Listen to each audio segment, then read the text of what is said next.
Olá, amantes do medo. Bem-vindos a mais um vídeo. Pronto para enfrentar os seus medos? O assunto de hoje é exorcismo e possessões. O tema é forte e não aconselhável para crianças, a menos que queiram desafiar o sobrenatural. De todos os assuntos que rodam o sobrenatural, dois deles talvez sejam os mais antigos. O primeiro é a magia e o segundo é a ação de espíritos e demônios sobre os humanos. Este vem desde os tempos babilônicos até os dias de hoje. Não confundir possessão com incorporação. A incorporação é o ato de um indivíduo com habilidade espiritual, capaz de incorporar espíritos e seres que queiram mandar alguma mensagem, ou atuar de alguma forma por meio do incorporado. Muitas das vezes ocorre com a permissão do incorporado, e em nenhum momento o espírito ou a entidade faz mal ao incorporado. Neste caso, a incorporação é possível através da canalização mediúnica. Já a possessão não é bem assim. A possessão se dá por meio de espíritos obsessores que querem de algum modo fazer mal àquela pessoa, fazendo com que ela manifeste fisicamente as vontades do obsessor espiritual. Um obsessor nada mais é do que um espírito vingativo que vem sendo relatado em diversas culturas, onde sempre um sacerdote ou feiticeiro tratava das enfermidades causadas pelos obsessores. Porém, existe um tipo peculiar de possessão, e que é considerado o caso mais grave e raro: a possessão demoníaca, sempre atribuída ao Lúcifer ou a seus demônios infernais. Quanto maior o grau na falange de demônios, piores são as consequências no possuído. Os relatos é que o possuído ouve vozes do demônio que o possui, sempre o tentando a cometer atos contra a sua vontade, e por diversas vezes tendo alucinações com imagens demoníacas. Existe ainda um caso mais grave, onde uma pessoa pode estar possuída por uma legião, no caso, mais de um demônio, o que torna mais aterrorizante o caso de possessão, pois um demônio de alto grau pode trazer consigo sua horda de demônios maléficos e possuir uma pessoa por completo. Em uma passagem na Bíblia, Jesus Cristo realizou um exorcismo em que um homem que diziam ser possuído foi apresentado a Jesus. Ao encontrá-lo, Jesus perguntou o nome do demônio, e o mesmo respondeu em diversas línguas e vozes: Meu nome é Legião, porque somos muitos. Então, ao realizar o exorcismo, Jesus permitiu que os demônios que saíram do corpo do homem fossem até uma vara muito grande de porcos que por ali passavam, fazendo com que os mesmos se atirassem em um precipício. Os porcos foram possuídos um a um para cada demônio. Um total de 2.000 porcos se atiraram no precipício.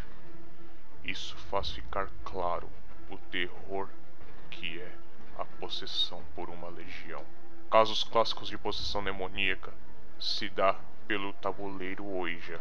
Esses casos ficaram famosos no filme O Exorcista, que mostra um desses casos, onde foi baseado em fatos reais. O demônio ou os demônios dentro do corpo do possuído tendem a machucá-lo de diversas maneiras e usá-lo para machucar e até mesmo matar outras pessoas.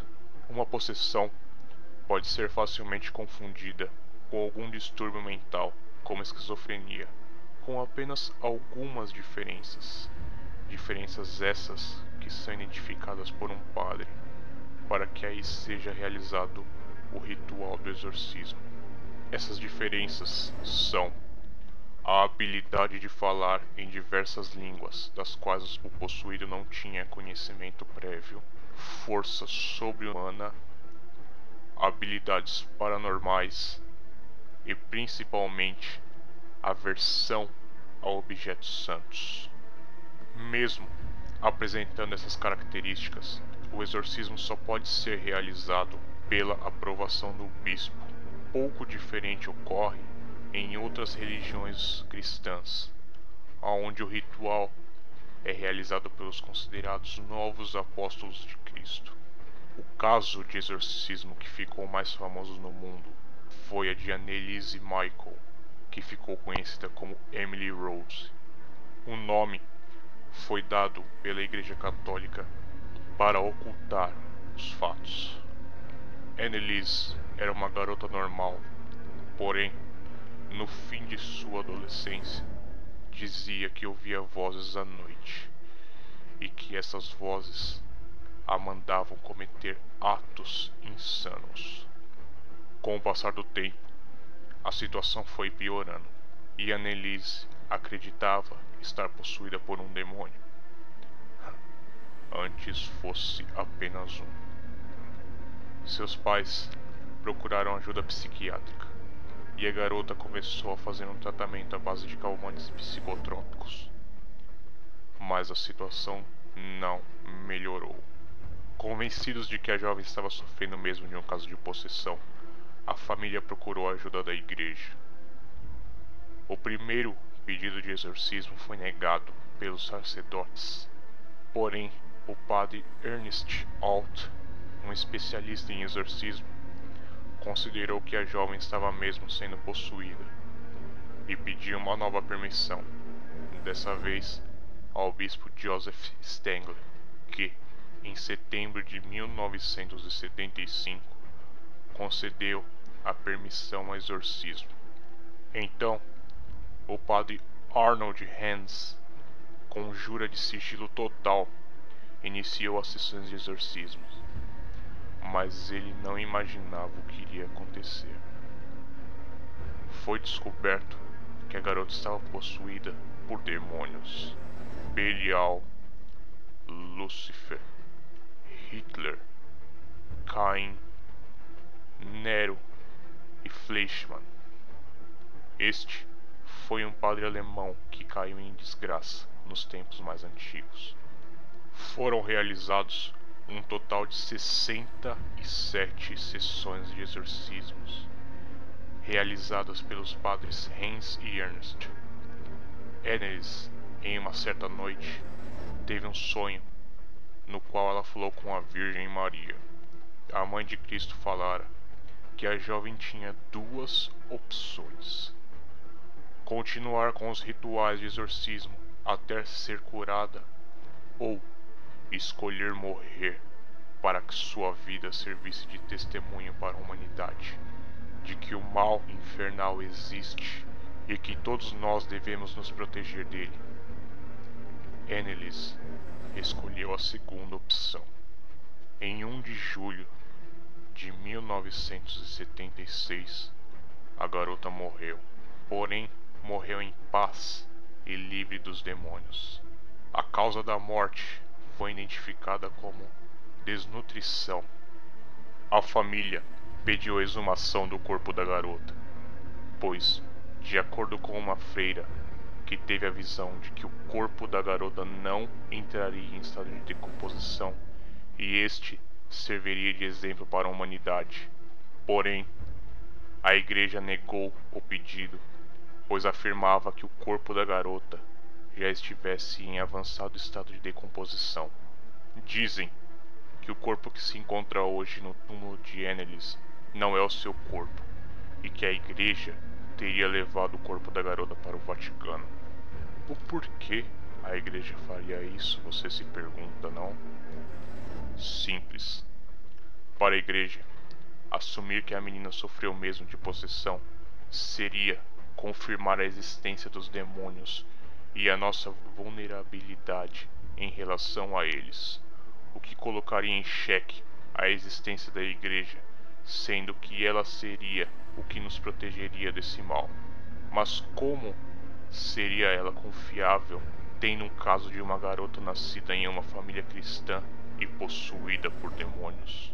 É certo que hoje, para cada cidade no mundo, a igreja possui pelo menos 2 padres exorcistas, fora as outras igrejas dos caminhos cristãos, que possuem seus métodos de exorcismo próprio.